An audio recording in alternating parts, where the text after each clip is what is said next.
ने जो बातें कही हैं, खासकर डाटा के आधार पर बेरोजगारी के मुद्दे को लेकर और इंडस्ट्रियल ग्रोथ को लेकर, एग्रीकल्चर ग्रोथ को लेकर, बहुत सारे पैमाने पर। तो मुझे लगता है कि पप्पू कौन है, महुआ महुआ मोहतरा ने उसका इंडिकेशन तो दे दिया है। और अभी अपने नागेश चौधरी साहब बोल ही रहे थे कि हमारे देश के सबसे बड़े पप्पू कौन है। तो उसमें क्या है कि जो आदमी टेलीप्रॉम्प्टर पे पढ़ के भाषण देता हो, तो पप्पू ही तो होगा वो व्यक्ति। उसके पास अपनी कोई सोच नहीं।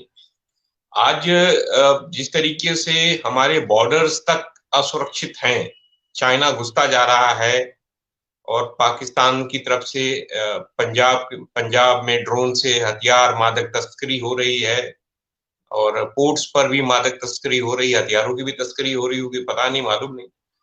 तो क्या है, प्रधानमंत्री कुछ बोलने को तैयार नहीं है, प्रधानमंत्री इन विषयों पर बोलते नहीं। प्रधानमंत्री मात्र एक विषय पर काम करते हैं, वो है कि देश के अंदर नफरत कैसे फैलाई जाए। किसान अगर आंदोलन करेंगे तो वो उनको आंदोलनजीवी कहेंगे, उनको परजीवी कहेंगे, उनको उनके जितने भी पार्टी के सदस्य हैं वो या प्रवक्ता हैं या मंत्री हैं, वो उनको आतंकवादी कहेंगे, उनको माओवादी कहेंगे, उनको खालिस्तानी कहेंगे।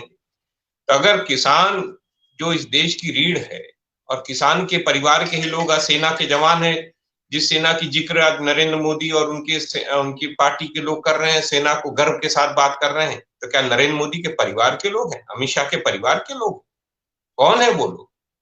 वो लोग किसान परिवार के लोग हैं जो सेना में हैं, जो चीन से झगड़ा कर रहे हैं, जो चीन से लड़ाई लड़ रहे हैं, जो भारत की एलएसी की सीमाओं की सुरक्षा कर रहे हैं।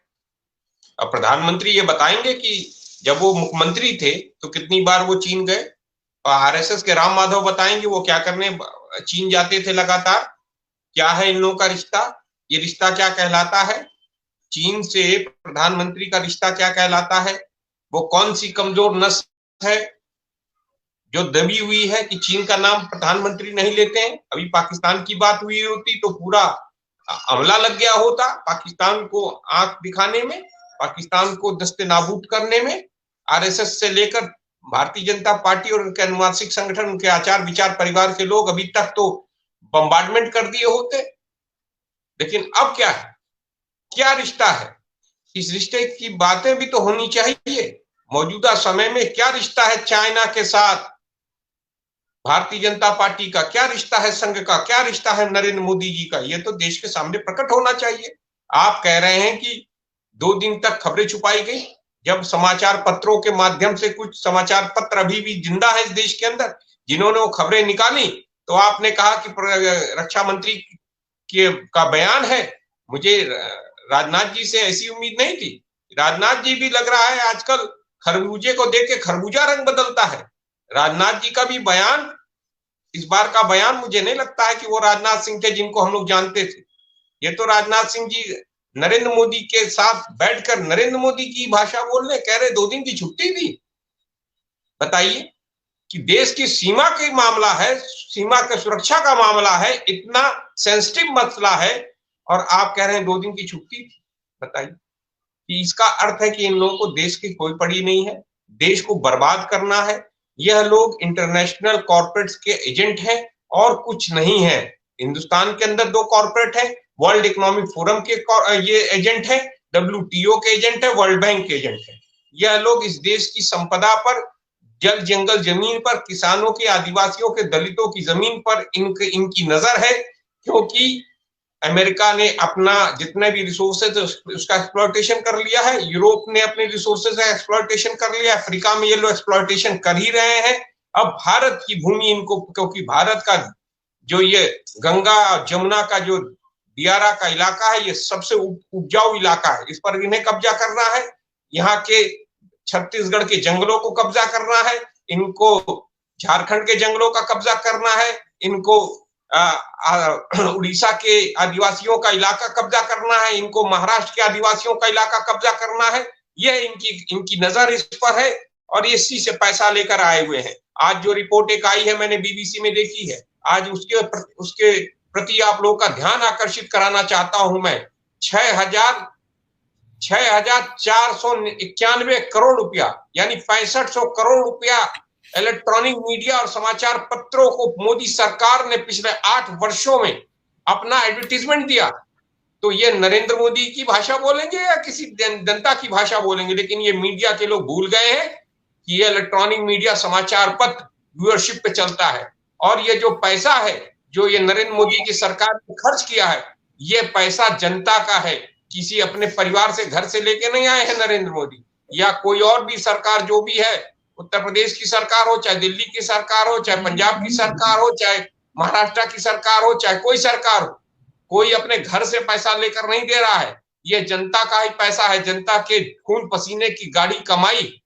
अब ये सब पैसों का इस्तेमाल जो है ये लोग एडवर्टीजमेंट पर दे रहे हैं और वही वो उनसे भाषा बुलवा रहे हैं जो वो चाहते हैं। इसलिए आप जैसे मीडिया के लोग जो इन चीजों को उठा रहे हैं, इन संदर्भों को लोगों को सुनना पड़ेगा, समझना पड़ेगा। आज नहीं देश समझेगा तो देश कल रोएगा। मैं एक बता देना, अगर 2024 में ये नरेंद्र मोदी की सरकार की पुनरावृत्ति हुई तो इस देश के अंदर प्रेसिडेंशियल फॉर्म ऑफ इलेक्शन होगा, इस देश के अंदर तानाशाही आएगी, इस देश के अंदर हम और आप जैसे लोग सलाखों के पीछे होंगे, या हम और आप जैसे लोगों को फांसी के फंदे पर लटका दिया जाएगा। तालिबान की तरह एक शासन हो जाएगा, जैसे काबुल की सड़कों पर लोगों को भीड़ चौराहों पर फांसी का फंदा लगाया जाता है, वैसे ही जो जल जंगल जमीन के किसानों के मुद्दों के, दलितों के मुद्दों के, आदिवासियों के मुद्दों के, महिलाओं के मुद्दों की लड़ाई लड़ेंगे, मजदूरों के मुद्दों की लड़ाई लड़ेंगे, उनको इसी तरह भीड़ चौराहों पर ये सरकार अपने जालिम लोगों के साथ मिलकर उनको फांसी के तख्त पर लटका है। इसलिए देश की जनता को अभी भी सावधान होना है। जो हम सब लोग चिल्ला चिल्ला के बोल रहे हैं, ये अंत ना करोगे तो आने वाले समय में रोओगे। और ये खिलजी का शासन है। जैसे खिलजी क्या करता था, लोगों को गरीब बनाने में उसको बड़ा आनंद आता था, वैसे नरेंद्र मोदी खिलजी है, नए भारतवर्ष के नए खिलजी है, जो देश की जनता को गरीब बनाना चाहते हैं, जो चाहते हैं वो 5 किलो राशन पर रहे और वो खाना अगर रात को खाए तो कहे मोदी जी हमने खाना खा लिया, मोदी जी हमने खाना खा लिया, हम बड़े खुश हैं, हम जिंदा हैं, हमने सांसें ले ली। कैसे दिल्ली की मैं भूल जाऊं, कोरोना काल में ऑक्सीजन के से तरसा दिया था लोगों को, और ऑक्सीजन के सिलेंडर नहीं मिल रहे थे, लोग इधर उधर भाग रहे थे। अब आप ये बताइए, इतने बावजूद भी, जनता मोरबी की घटना के बावजूद वहां पर जनमत का किस तरीके से 2 घंटे के अंदर गुजरात के तमाम 85-82 विधानसभाओं में 2 घंटे के अंदर 70,000 से लेकर 1 लाख वोट कैसे पड़ गए, इस पर कहीं चर्चा है? कोई मीडिया बोल रहा है? नहीं बोल रहा है। ये सबसे बड़ी चीज चिंता का विषय है और देश के लिए बहुत ही घातक समय इस वक्त चल रहा है। जी।